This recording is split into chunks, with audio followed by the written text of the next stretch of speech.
The third prophetic last days revelation that the death of Charlie Kirk triggered was the mockery and celebration of the righteous's death. Prophecy doesn't stop at persecution. Prophecy doesn't stop at the killing, but it predicts a public gloating when God's servants fall. David lamented enemies who rejoiced at his stumbling because he knew that they were waiting for him to stumble so that they could do just that.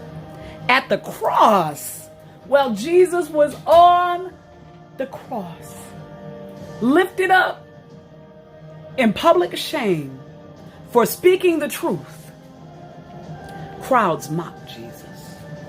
The soldiers spit, slapped, mocked him. But I think Revelations 11 and 10 is the most condemning. Talks about the two witnesses. God sent two witnesses into the earth, and they preached for 3.5 years. It says, and when their testimony was finished, that old devil, the serpent, warred against them and killed them and allowed their bodies to lay in the street for 3.5 days. As they laid in the street, dead, unallowed to be buried with any dignity, it says that the world itself celebrated the death of these two men. It says they rejoiced and they gave gifts one to another.